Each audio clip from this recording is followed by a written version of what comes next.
The Chicago Bulls get a much needed win. This time it gets a shorthanded Charlotte Hornets team in overtime, 115-108. Coby White comes close to his first triple-double of his career. He falls a little short of it, just one assist short, but big game nonetheless for Coby White and Torrey Craig. We're going to talk about it all and more right after this. You are now tuned in to Chicago Bulls Central, your number one place for all Chicago Bulls news and content.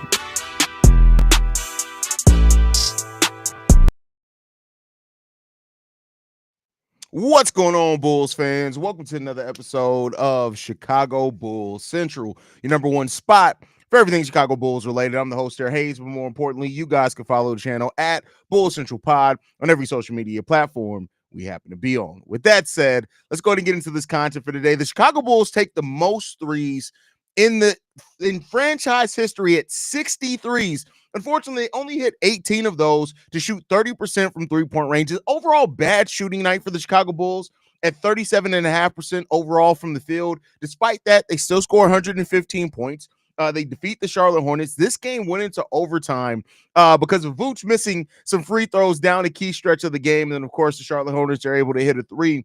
Well, the Bulls still pull out a victory, and that's the most important thing. I said it in the halftime hangout.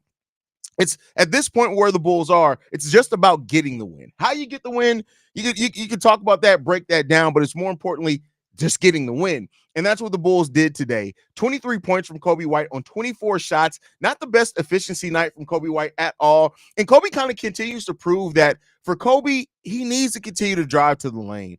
So much more efficient today when driving to the lane. He was 1 of 11 from three-point range in this game. And within, 5 to 10 feet, he actually shot the ball 80% today when he was in that area. And I know that's it is what it is as far as the ratio there, but Coby White clearly is getting more in rhythm by driving. He needs to drive more, not only with his own shots, right? But also with creating for others. When you look at Coby White and you look at the assist tree in this game, right? It's really was focused for a large part around Coby White. And then, you know what? Let me bring it up. I'll show you guys the shot chart in this one. The passing chart in this one, so you can kind of take a look and visualize what I'm trying to explain here. So I'm going to actually make this bigger for a second. So if you look at this passing chart for the game, this right here centered around Torrey Craig, that basically came in the fourth quarter. In the fourth quarter of this game, the Bulls offense was centered around Torrey Craig and Coby White. When you see that, the assists going out from Coby and into Torrey Craig were really important. Really, when you look at the whole second half of this game, you see that passing built around Torrey Craig and Coby White. That was a really key important part in this game, is that passing that was created there, right? Coby White in the second half had 5 assists alone out of the Bulls' 17 assists. And Coby's just a much more, again, he's not the playmaker, the type of Alonzo Ball or Josh Giddey, but he is a playmaker as far as how he creates when driving to the lane. And that's an important part for Coby and for this Bulls team overall. For Coby to be effective, everything makes more sense for him to drive, not to become this jump shooter that this offense has created him and made him to be. When Coby is driving to the lane, when he's trying to get to the rim, that's when Coby is his best as far as not only his own shots, but playmaking for others. And that's an important part for it today. When you look at it, Coby White had 9 assists today, and off those 9 assists, generated 23 points. That's a really good ratio on top of that. And then when you look at it as well, he had 3 turnovers, but only one of those turnovers were from a bad pass. The other 2 turnovers were created by the defense just playing smart. 1 bad pass turnover from Coby White today. That's a really good ratio that you like to see from him. And so, listen, I get it. Billy Donovan isn't watching this. He should, but Coby White is not a jump shooter. And that keeps being more evident every single day that goes by. And the more that we make Coby White this perimeter jump shooter, right? Keep in mind, for the season, 62% of his shots have been 3-pointers.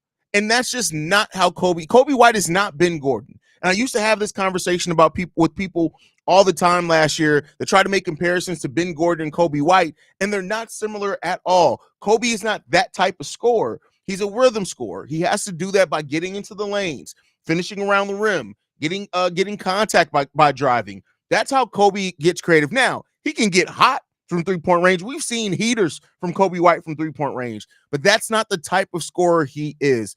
And it keeps being more and more evident. And I hope that Billy Donovan and his coaching staff are really waking up to that fact, because that's going to be important if you want to really unlock this offense a little bit more. I called for Josh Giddey and Coby White in the second half of this game to both drive to the lane a little bit more and create more. And I'm not blaming it on them. It's Billy Donovan's system. He's the coach here. We still were a heavy jump shooting team in this game. And it's just, I don't know what needs to happen for Billy Donovan to realize that I get it. You want to monitor. You've modernized the offense. I'll give you your credit. You modernized the offense. But there was no reason for the Bulls to shoot almost 33s in the second half of this game. We clearly did not have it going from three-point range. Thank God for Torrey Craig coming into this game and performing the way that he did, because with the way that the Bulls were shooting before Torrey Craig got in this game, if it wasn't for him going 5, keep in mind, the Bulls made 18 three-pointers in this game. 5 of them alone came from Torrey Craig. And if I'm not mistaken, most of those came in the second half. Let me take a look. 4 of those came in the second half from Torrey Craig. So it's a really important thing for this Bulls team to just get their shit together and realize it's not all going to be three-point shooting wise. And that's on the coaching staff. The Bulls made 7 three-pointers in the second half of this game. 4 of those came from Torrey Craig. Yet we took 29 three-pointers. Why? Like, create some actual offense. At this point, I'm starting to think that Billy Donovan has forgotten how to draw up a half-court play. I know he couldn't draw inbounds plays, but has he lost the ability to draw up half-court plays? That's what now has happened for Billy Donovan, because if it has, get his ass up out of here. Because I don't care what you've done as far as getting a team to run with quicker pace, take more threes. If you can't run an actual half-court offense, you have no purpose as a coach. None. That is where coaching matters the most. Creativity from your guards, and in the half-court, creativity from your coaching staff to actually draw up half-court plays to get everybody involved. I know we got the win here. You guys know, though, I don't let a win distract me from the negatives of this team, and how if the Bulls were playing a team that wasn't the Charlotte Hornets today, they probably would have lost this game. So we're going to celebrate the win, but I'd be remiss if I did not start off this episode talking about how we made it so much more difficult on ourselves to get the win today. If we just with the terrible coaching that we have. And I'm not somebody who blames everything on Billy Donovan, but the coaching today was terrible. It was terrible. You got to get it together. But anyway, let's get back into the positive as well. You got today combined from Coby White and Josh Giddey. And I like talking about that because they're a backcourt, right? You got 36 points in this game from your backcourt, 22 rebounds, 17 assists. And guess what? With those 17 assists, only 5 turnovers and 2 steals. The backcourt overall did not shoot the ball effectively, but their output was exactly what you need from them, especially when you're missing a 20-point-per-game scorer like Zach LaVine. So really hats off to Josh Giddey and Coby White starting to figure that thing out a little bit more. I'm not going to knock them for their bad shooting today, because the whole team shot like shit today. The whole entire team basically shot like absolute hell today, besides Torrey Craig, Jalen Smith, and Nikola Vucevic. Everybody else basically shot like hell today. But the Bulls, like I said, are able to get the win. It's good to have players step up. And in the last week, we've had a big game from Javon Carter. We've had a big game from Torrey Craig. Trade they asses. I listen, this ain't even about the tank or keeping the pick. Trade they old asses. Trade them. Somebody got to be calling. Torrey Craig got to be auditioning for somebody. You got to be able to get at least a second-round pick for that. You got to be able to do something. Memphis Grizzlies almost traded for Dorian Finney-Smith. Do you want a Torrey Craig? Do you want a Torrey Craig, a veteran out here to help you, right? But no, all jokes aside with that, shouts out for Torrey Craig for having the big game he did today. Meg Thee Stallion must have put that work on him today, gave him a little motivation, or told him when he came home if they got the dub, she had a little something for him, because my boy was motivated today. Plus 12 in the game today, the third highest plus-minus on the team overall. Really good impact from him. Lonzo Ball had plus 24 in this game, despite going 1 of 3 from the field, having 5 assists, 3 rebounds, and a turnover. Good to see Lonzo Ball and his production as well for this team. THT, 4 points. He had a plus-minus of plus 20. He was just out there at the right moments, because I tell you what, it didn't feel like a good game from THT to me. 11 points, 5 rebounds from Jalen Smith. Didn't have a great first half, much better second half. Not a great second half either. He did go 5 of 10 from the field, so hats off to him there. But we also got to talk about Patrick Williams. Patrick Williams in this game today, 32 minutes, 17 points, 3 rebounds, only 1 turnover as well. And it's not like, again, with Patrick Williams, he's becoming more and more a player that you can't really, the stat sheet doesn't even do him justice. The defense that Patrick Williams played was a little bit of defense we had today. He led the team in scoring in the first half of this game. He had a career high of 5 3-pointers made today. As a matter of fact, we got a career high of a lot today. This was Torrey Craig's career high as a Chicago Bull. This was Patrick Williams' career high with 3-pointers made in a single game as well today. Lonzo Ball, first time playing over 20 minutes. He played 25 minutes in this game today for the Chicago Bulls. Coby White almost had his first triple-double, and he had his first dunk of the season as well, which was a heater. It was just some really good things. This was a fun game to watch. Frustrating game, but fun game to watch. If the Bulls had lost this game, I don't know if I'd be calling it fun to just admit it as my homerism, but this was a fun game to watch because of the ebbs and flows and the battles.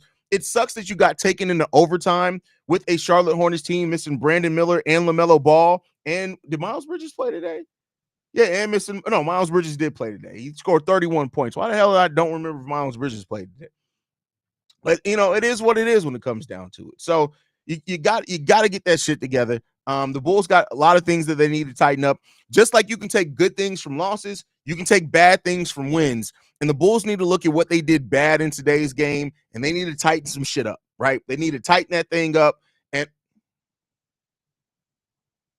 that was a pause. But they need to tighten it up a little bit and see how they can go going forward. But overall, fun game. Love that they got the dub. That's the thing that matters in it. And we just got some little things that we gotta get together. We gotta get it together. Lester in the building says, F it. I'll take the dub. How about that vet Craig and the young Paul and Zoe's ball IQ is off the charts. Hope the young guys are learning from him. Hey, listen, completely agree with you on that one. The way Coby kept chucking threes at the end had me bro. If we would have lost this game,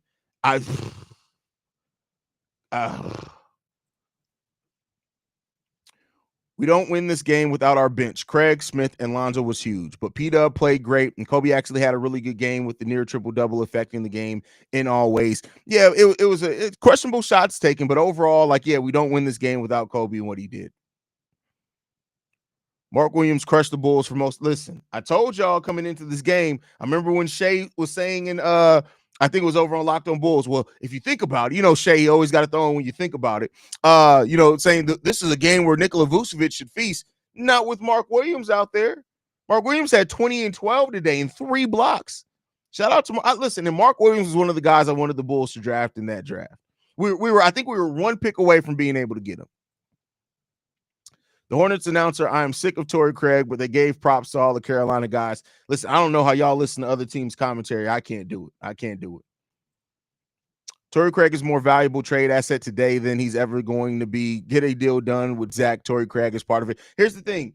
I keep telling y'all this. One game does not change the players. I don't care how good it is. Torrey Craig could have scored 50 today, and it wouldn't have done much for his trade value because teams aren't that's what fans do. It's not 2K where one game could make a player's trade value go up. Teams aren't just looking at one game. Teams are looking at the career. They're looking at the specific fit on the roster. They're looking at the role, and they're looking at how they get their shots. So one game isn't going to all of a sudden make Torrey Craig's trade value that much higher. I'm just hate to tell you that. Billy Donovan is absolutely horrible at utilizing certain players the right way on this team, and he always has been. It is what it is. I'm honestly in favor of making it 2 points. The number of threes taken is ruining the game. Vucevic is missing both free throws, and Bridges hitting a shot he'll never hit again. What a crazy sequence. It definitely was a crazy sequence. Definitely. It's funny how we attacked the basket real good against Milwaukee, but today 50 threes don't make no sense. It was 60 threes today. Just ridiculous, man. 60 is crazy. 60 3-pointers is wild, fam. That's a wild number. Billy couldn't draw a bath. Nope, Billy could not draw a bath. I was hoping I was going to have the Vegemite ready. The Vegemite, once I found out you don't have to refrigerate it, it's just staying on the desk. The Vegemite is always here ready to go. And then, at some point, I need to write the dates of the times that Josh Giddey gets your triple-double. maybe I'll sign it and give it away. Not that my signature is ever going to mean anything, but anybody wants some Bulls memorabilia, maybe I'll do that. But yeah, Bulls did try to give it away, to your point. Yeah, I mean, listen, they gotta the Bulls, like I said, you can learn things from wins. Bad, you can learn from bad things and wins too. And that's what the greats really do. Agreed, Hayes. I'm glad that they got a win, but man, this needed to be said. Coaching was terrible. Player IQ was terrible. How's Coby in year 5 or 6, and you're not correcting him on man advantage fast breaks, bro? And that's why. Listen, that's why what I said. The last game or whatever. When I was arguing with the guy who was like, "Well, it should always be Josh Giddey." I'm sorry. And again, this is no knock on Josh Giddey's overall impact in this game, but this was one of those games in the fourth quarter Iowa would have been needed. And again, no knock on Josh Giddey at all overall. But Josh Giddey in the fourth quarter of this game, 1 for 4, 0 for 2 from three-point range, only 1 assist. He did have 3 rebounds, which is really good and did help the team get out. But I think that this was one of those games where Io's creativity on fast breaks, because he's also a solid rebounding guard, would have helped. And again, that's why I said look at it like a bullpen in baseball. I don't know how my Australian listeners, how much they really understand baseball. Well, it's not like baseball is in Australia, but you want to think of it as a bullpen, right? You have closers for a reason, despite who your starter is, right? And I'd say the same thing if it was Coby who was cold today. Coby did score 8 points in the fourth quarter today. He had 2 assists and 2 rebounds and a steal, right? So he was playing solidly enough in the fourth quarter. But this would have been one of those fourth quarters where you would have went to your bullpen and you would have played Ayo Dosunmu out there with Coby a little bit, and it would have been fine, right? And I'm not saying that it would have automatically made it easier in the fourth quarter for us, but it just would have provided a different look, as well as getting some stops, getting out in transition a different way. And so that's why, like, this conversation that started, but or it's like either Coby or Giddey or Ayo, they're a team for a reason, and they have all kind of skill sets that overlap in some ways, and they also have skill sets that are strengths where the others have weaknesses. And so you want to, between those 3 players, and there's going to be some times where it's all 3 of them on the court, but between those 3 players, you can really cover any type of look you need, depending on what the fourth quarter is telling you. And this would have been one of those fourth quarters to me where having Ayo out there would have been really good for the Chicago Bulls to have out there in the fourth quarter, even if it meant sitting Josh Giddey, right? But, again, I have a more holistic and objective view. I already know there's somebody typing right now, whether they're watching it live or watching it after the fact. They're like, what do you mean, Hayes? Josh Giddey got to be out there with every close and every minute. And oh my God, if he's not, if you gave him 45 minutes, he would average a triple. I don't give a fuck about none of that. I care about the team. Regardless of any player, I care about the team. And that's why I said it's just Josh Giddey was the one in this game, but there are going to be some games as well where Coby needs to sit his ass down, and it's Giddey and it's Ayo. There's going to be some games where Coby and Giddey need to sit their ass down, and it's Ayo and Lonzo. That's the point of having a team. That's how you balance it if you're good coaching. And if you are leading your team right, everybody understands they have to sacrifice for the betterment and the wins of the team. And there are going to be times where either you're cold, either your skill set isn't exactly what we need right now. And as long as you're doing that in fairness with everyone, everybody will understand. Now, when you start getting to in every fourth quarter, regardless if you're playing or not, you're going to sit your ass down. That's when the resentment starts building up. But if you're doing it fair and it's in the flow of what that game needs, these players will understand it. They're all professionals. They'll understand it. Fans are going to get in their feelings about it. Players really don't, because they're going to understand what's needed. It just is what it is. Send Billy down to the G League. That is hilarious. That is hilarious. But Torrey Craig is bringing Meg to Chicago. Let's think about this, fam. No, I mean, listen. Chicago is one of the greatest cities in the world. Meg's going to come to Chicago regardless, my boy. And you act like you seen Meg. You not seeing Meg ain't coming for you, boy. Ain't nobody coming to see you, Otis. Chill out, bro. P. Will, that offensive foul versus Mishik is my whole point of he still doesn't know his size. He's grown into late in his life. Once he learns to be a little more fluid on those plays, he'll take the next step. I mean, listen, some people are just lumbering, and I think P. Will is just a lumbering motherfucker, to be 100% honest with you. Just got to be honest with you on that one. Pat played aggressive today. Totally. Yeah, absolutely. Absolutely. Bro was getting it in. How he don't know Bridges ain't play if he forced OT. Bro, I'm in the midst of my in my pat, like, Sometimes when I get in the mode of, you can ask me my own name, I'll be like, I don't know who the fuck my name is. It is what it is. Turned in and just caught a Hall of Fame pause. Hey, listen, it is what it is, man. Coby White was off some psychedelics. Nah, listen, Coby White, I don't know if y'all saw the video he posted with his girlfriend. We know what Coby, see, listen, every time a player gets a new girlfriend, they go through a slump in every sport. It just is what it is, bro. When you get that new, sometimes it throws you off a little bit, right? Sometimes you get y'all know what I'm talking about. Sometimes when you get a little something new, sometimes it throws you off a little bit. That's all. It happens. He's still a human. Sometimes your nose get a little open, bro. Like, that's all it is, man. Hayes, we're going nowhere. Can't get happy to be in the play-in and lose our draft pick. Listen, they're not going to do that. Like I said to the dude in the pregame show, why do y'all keep wanting for something that this team has told you multiple times with their actions and their voices? That's not happening. You can keep saying it all day long. It's not happening. This team is not trading everybody just to bottom out. That's not what they're doing. It just is what it is. And I'm not saying I don't understand where you're coming from, but it's not happening. It's not happening. Somebody would definitely give the Bulls a second for Craig. They better goddamn well give us a second for Craig. This is super random, but I was at the Bucks versus Bulls game, and we were like 15 rows behind Zach LaVine's family. Hunter is hella pregnant. They're expecting the third. Breaking news. That's crazy. Shout out. Listen. Zach getting it in. He's getting it in. You got to do what you got to do, man. Coby can play, but he isn't ever a smart dude. Definitely not cannot use clock time properly, either fast or slow enough for the point in the game. He's done it before. Don't say you can't say he's never done it before. Coby White has shown some really good poise at times. He is a smart basketball player, but he's inconsistent, and that is something that's going to play Coby White. And at this point, you almost have to think that that's just who Coby White's going to be, maybe until he's like a vet, right? Right now, he's a young vet, but it may not really kind of slow down for his basketball IQ to kind of. And that, because with every player, there's a period of time where your physical and your basketball IQ kind of even out. Now, the greats are able to have that peak, have that match at their peak, and then ride that out for a long time. Other players, it's like it happens maybe later in their career, right? And they become a more refined player at that point in time. So, not saying we're a championship winning team at all, far from it, far. But to your point, championship winning teams win games ugly when things aren't going right. So winning an ugly game is fine. Absolutely.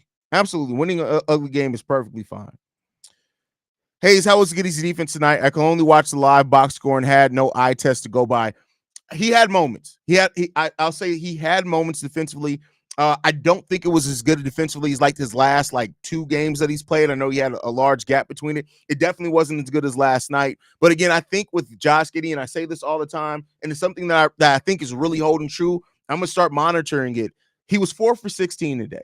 And like I've said before, Josh Giddey is a confidence player. Like, you see Josh Giddey's effort on defense be a lot more focused when he's not worried about his shot. And I think tonight, especially with how bad the Bulls are shooting, the runs that the Hornets got on a couple of times, you can tell it got in Josh Giddey's head a little. And everybody, I want to be clear. You're just asking me about Josh Giddey, so I'm talking about Josh Giddey. But I think everybody but P. Will and Lonzo had a moments where they were pressing a little bit today. And so I think that really affected it as well. And I'll tell you what, that block that Mark Williams had on Josh Giddey at the 3-point line, that would have affected anybody. Josh Giddey had more than enough space to get that shot off. And Mark Williams he got those cartoon arms, bro. It's really weird. It's really weird. It's all about coaching style. Billy Donovan sucks. Y'all be killing Billy Donovan. Yes, Io is more poised, great speed, and he built up his upper body. Coby flopping all over, all that hair, too much going on. Coby has to be better. Coby, and you know what? I said this last season. I kind of got away from this season because Coby just isn't driving to the lane enough. I think Coby White's next phase, again, he has to get back to driving more than jump shooting. That has to happen first.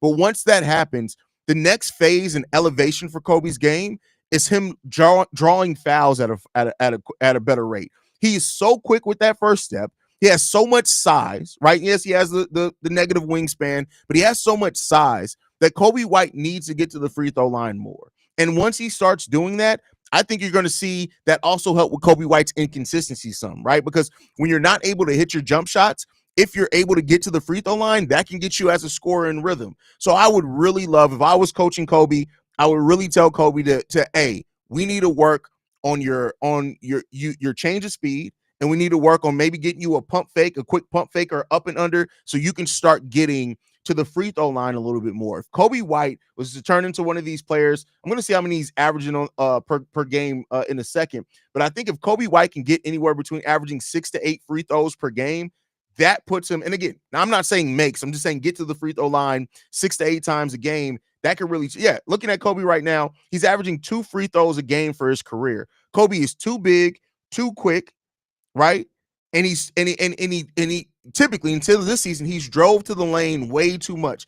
I want to see Coby White absorb contact a little bit better. He has those big shoulders. He's big for a point guard. I want to see him get to draw fouls a little bit more. If Coby White, with him only averaging 2 for his career, I think saying 6 to 8 is too far of a jump. But if Coby can start getting and averaging about 5 to 6 free throws per game, I think that really can help him when he gets into some of these ruts. And that's what I would love to see from Coby White going forward for sure.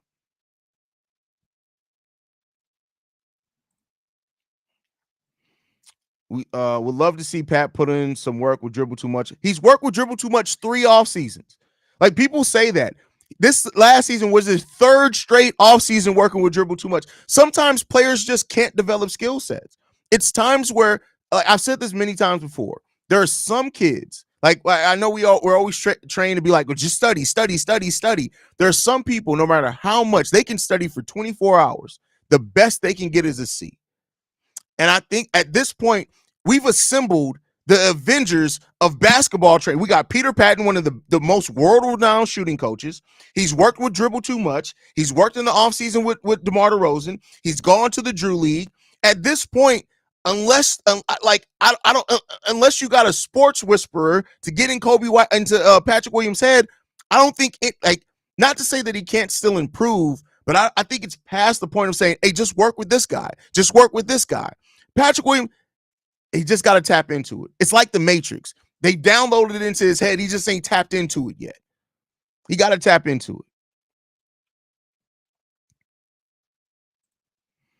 Is it just me, or are they not running as many inbound plays for Giddey like OKC did? We need the return of the Slob Wizard. First of all, the Slob Wizard is something that I called somebody, and I'm trying to clean up the stream. That was going to be too much. That was going to be too big of a joke. God is working on me. But nonetheless, okay. Here's the thing, Brock. I know you're a new Bulls fan. Billy Donovan is one of the ultimate worst at drawing up inbounds plays. If you were Bulls fans for the last 3 years, you would know how many times we couldn't even inbound the ball. That's how bad our plays were. We got called for delay of games because we couldn't inbound the ball a bunch of times, probably more times than anybody in the NBA. So no, Billy Donovan is not drawing up inbound plays like OKC, because Billy Donovan is an idiot when it comes to inbound plays. Any Bulls fan can tell you that.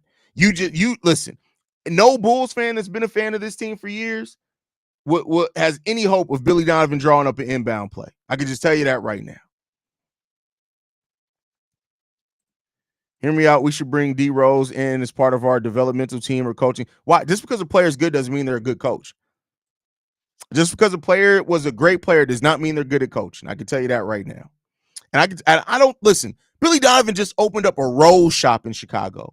I don't think Derrick Rose really has time to be trying to deal with kids. Maybe 10 years down the road after he's had some time away from the game, but I don't think Derrick Rose wants to come down to it. I really don't get how analysts and everyone are saying the Thunder fleeced the Bulls with the trade. I love Caruso, but getting Giddey for him was very, very good. It could be very, very good, but I think it's because you got to look at what you need, right? And let me put this in perspective. Again, my Josh Giddey stands. Tuck your tits. Listen to everything that I'm saying before you react. You got to think about it this way. OKC are a championship level team. They were a championship level team. You brought in a guy who makes so much of what you did well even stronger, right? So because of that, it's automatically going to be looked at as win. Josh Giddey came to a team on the Chicago Bulls that had their point guard and Coby White emerge last year. And so now you brought in a new point guard and you've changed the role of Coby White. So outside of just the impact of who the players are overall, you got to look at what that team needed, right? And again, not saying that Josh Giddey isn't amazing at times, but coming into this, you would not have expected that the Bulls' needs are what Josh Giddey brings, right? You would like coming into this season, or even when the Bulls made the trade, you would have looked at the Bulls need a big, the Bulls need some shot blocking, the Bulls need some rim protection, the Bulls suck, so they need some future picks. They got a player with talent with Josh Giddey, absolutely talented player, but the OKC Thunder got somebody who theoretically makes it so much stronger, their case. And then when you look, as well as they added in Isaiah Hartenstein, what Isaiah Hartenstein and Chet could be. Then on top, so that's what it's kind of the narrative and the relative places of where the team is, right? OKC Thunder is going to have more success with Alex Caruso. And so therefore people are going to look at it like it was a fleecing. The Bulls are fighting to be in the play-in, right? So that right there is going to skew that off a little bit. And that's just, again, just kind of having some objective view about it.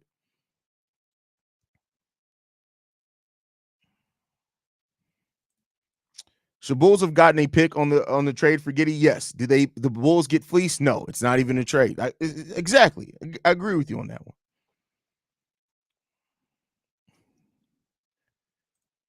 When you have a broken hand, you can't dribble. Yes, you can. You should be dribbling with either hand. You should strengthen up that other hand. When I broke my wrist, guess what I did? Even as a running back, I learned how to stiff arm with the other hand. I learned how to hold the ball with the other hand if need be. I learned a lot. Same thing. You should learn to dribble with either hand. So if you break a hand, you still can dribble. Just dribble with one hand. You know how many dribbling regimens you can do with one hand? You do a lot of that. So no, you can do a lot of that.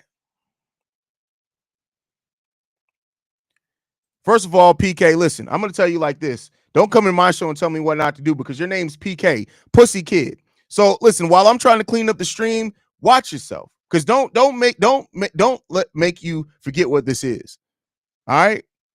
This is still Chicago Bulls Central and you still can catch this work. All right. Watch yourself.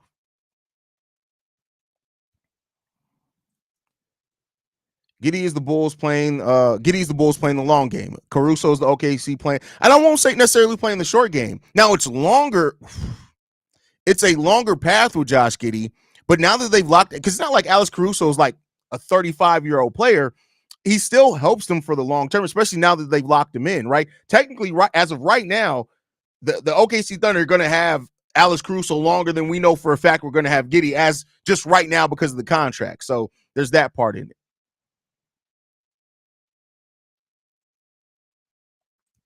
Hayes, Derry asked how you broke. I broke my wrist playing football on cement. That's how, like playing tackle football on a cement basketball court.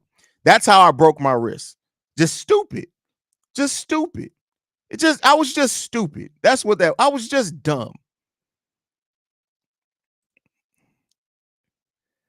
I agree with you, Hayes. Billy is not good when it comes to inbound plays. In fact, I can recall turnovers happening after the timeout. That's big facts. Big facts.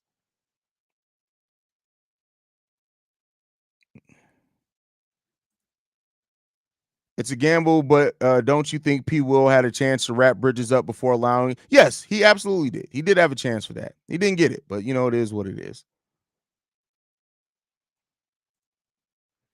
Yeah, dribbling on one side of your body, but we know guys use crossover. Yeah, but yeah, guys use crossovers, but you can still. Matter of fact, I would say this, especially because he broke his shooting hand, he should have been working to strengthen his other hand. He should have been doing a lot of dribbling drills with his offhand, because if you strengthen that offhand, that's how you start getting into more of the creative moves, and you can set things up, right? You can do hezzies, those type of things. Oh, they should have kept DeMar now that Zoe is back, and maybe he would have worked with get. First of all,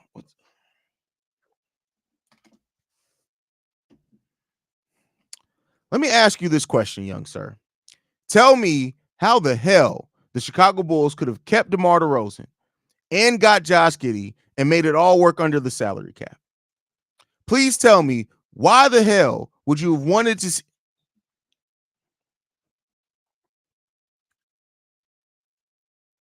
Go drink some water. Go drink some water. Just go drink some water, please. Cause you're tripping, my boy. You're tripping. What are we doing out here, man? What are we doing out here?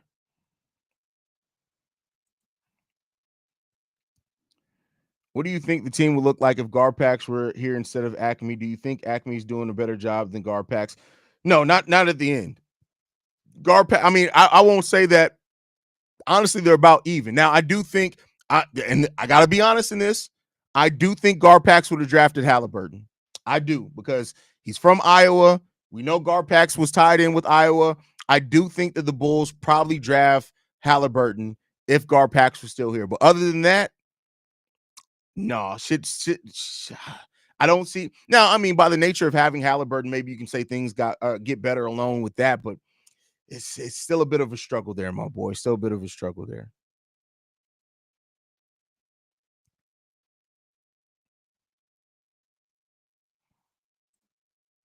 My philosophy, if you're up by 3 points with less than 10 seconds left, you should foul. Hey, I can understand where you're coming from that, C.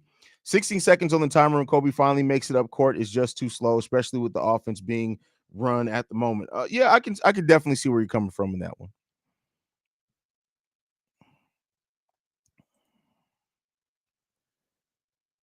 No, y'all made Hayes take off that. Not y'all. It's just two people. That Hernandez fella and I forgot the other dude who said the dumb comment that I really had to look at him. It's like, what are we doing here? What are we doing here? I think the front office might be a bit better just because they are at least took chances. I mean, hey, I can get with that logic. I can understand where you're coming from with that for sure. Good point. Another good point by Michael. But on the other hand, Coby wouldn't have developed under Garpax. I mean, here's the thing though, and this is my only pushback with that. We saw Coby take 2 years of step backs, right? But he still eventually he came around, right? Now it did take. Lonzo was gone by then. Zach was out. So I mean, I get where you're coming from for sure.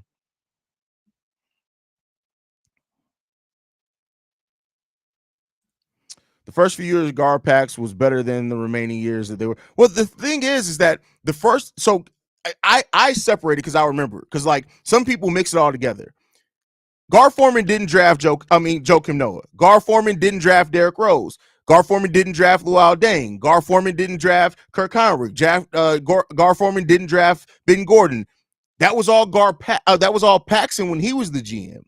The best move that Gar Forman had when he took over as GM is he did draft Jimmy Butler. And I think Taj was the last draft before Gar came over, if I'm not mistaken. So he didn't draft Taj either. But at that point, the Bulls were one of the best teams in the Eastern Conference. So of course we're going to look at that more fondly.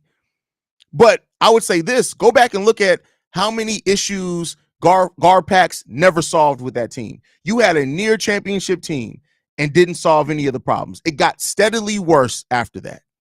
After that year that we got eliminated by Miami, everything went downhill from there. Now, of course, Derrick Rose's injury has a big part in that, right?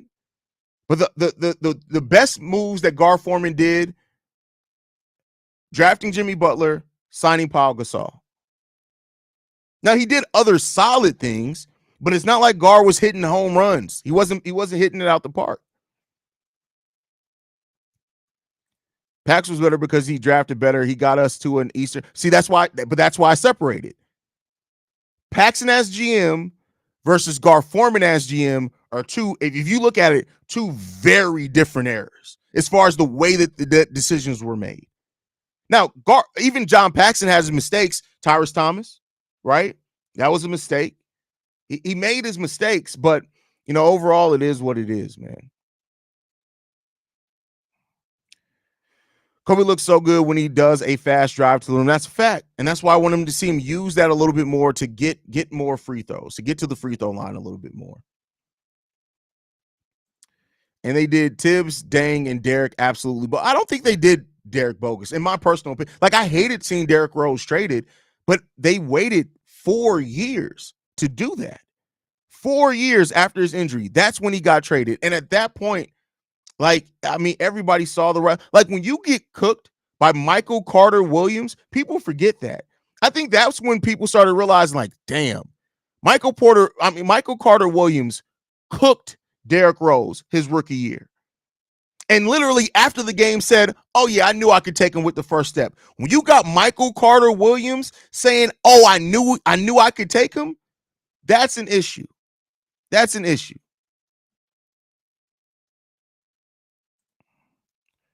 Hello, talk about finding a needle in the haystack with the Jimmy Butler pick. I mean, listen, but that's the thing. I don't think that they found a needle in the haystack. They monitored Jimmy Butler.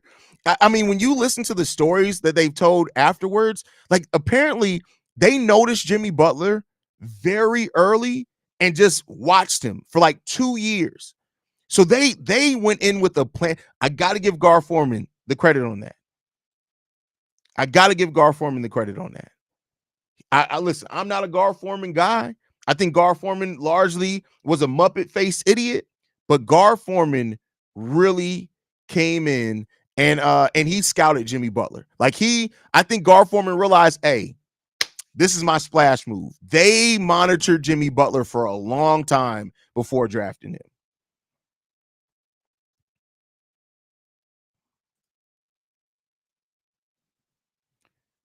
Not the trade, but more so all the not protecting him in the media during his. You can only protect a player so much. Like I get what you're saying, and would we like to see him come out more? But you can only do so much of that. Like the media is going to do the media thing regardless, right?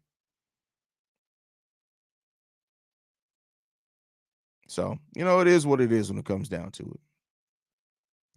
But all right, y'all, I got to get ready to go do Locked On Bulls, man. I appreciate you guys for sticking around through this live stream. Make sure you guys are following the show at Bull Central Pod. You can send us any feedback, questions, comments, concerns.